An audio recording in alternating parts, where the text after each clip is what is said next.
It's our own Erica party. Yes. Erica with a C and Erica with a K. But we're not holding the spellings against one another, which I think is really nice. Really good. So this is super fun and exciting. As you know, at the Today Show especially, we love 50 Shades, and we love you. Oh, you're we very love all things kind, Erica. thank you. So we're really excited about this. And you guys had phenomenal questions. So you touched on a couple of things with lists, but I kind of want to go a little deeper, shockingly. And I feel like this is a good time for that.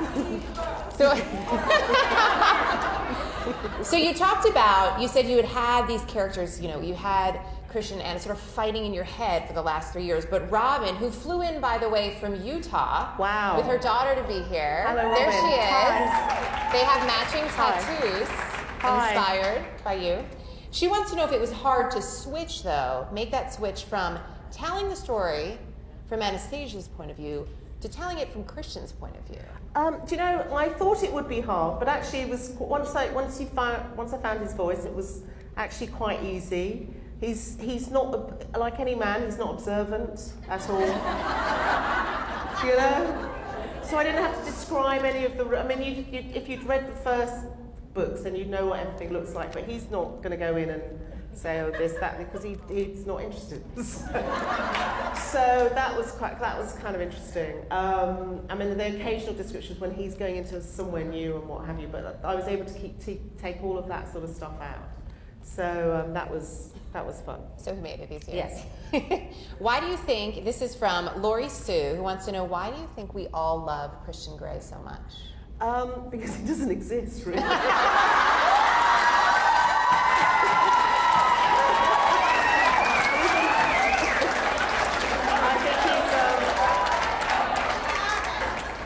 A fantasy figure and how we think we would like men to be, but actually we just want someone to do the washing up, really. Isn't that true, ladies? Yeah. It would be nice. Yes.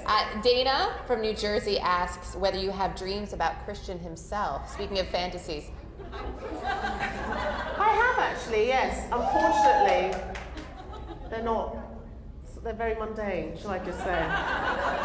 So, yes, I occasionally dream about him. Yes. He's just doing your washing. Yes, he's doing the washing up. Jenny from Queens would like to know if the books have improved your love life. Oh.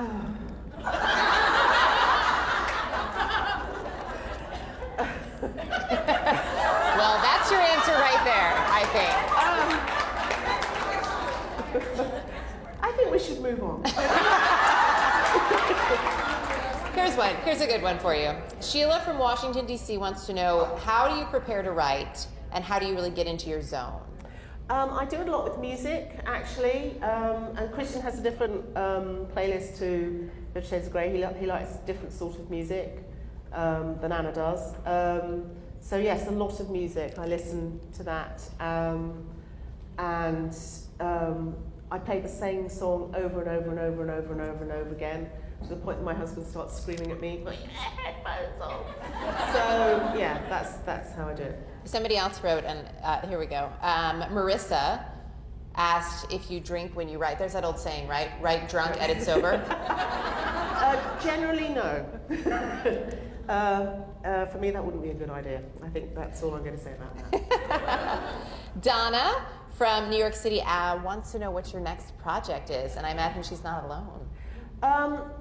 Well, I'm halfway through something else, which is nothing to do with this, which I may or may not finish. I don't know, but it's another love story.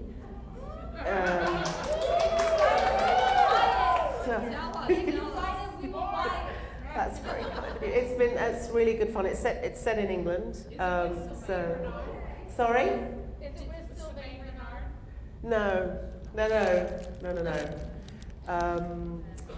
Are your sons talking to you again? My sons, well, they're boys, you know, they occasionally grunt, and that's about it.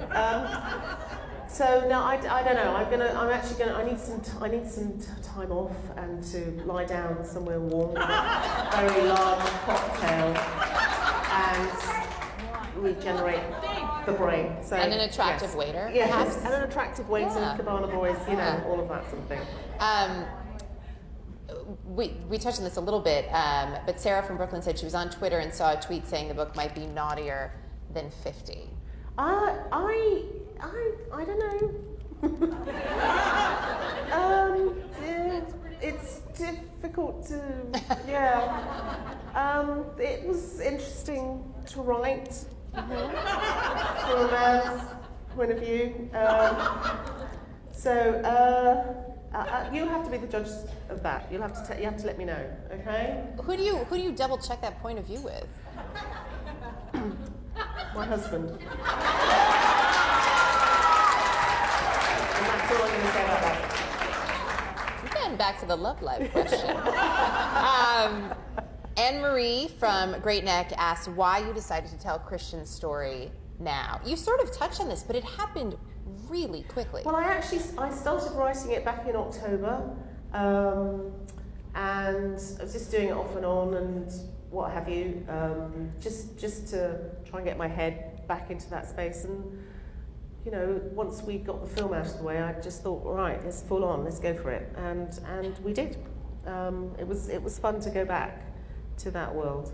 And there were plenty of people ready for it. So, you know, Liz mentioned it was already #1 on Amazon before it had even really officially come out today. I know. And as I found out earlier, 1 million copies were printed initially, but only because that's all that the presses could handle at the time, which is kind of fantastic.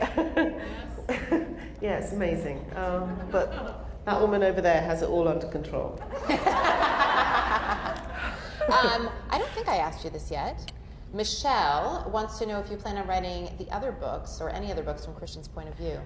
I thought, well, let's see how this one goes, really, and see if there's a demand. Yeah, I mean, I don't know. I'd like to do something else, but I'm not ruling out doing the other. Well, certainly not darker. I'm not sure about doing Freed, but yes, I would probably do darker, but I'm not quite sure where. I think you made them very happy. I think those are all of them. I mean, I think that there are probably 1 million other questions that these ladies and a few men, because I did count, I think, 3 men in the audience. Oh, wow.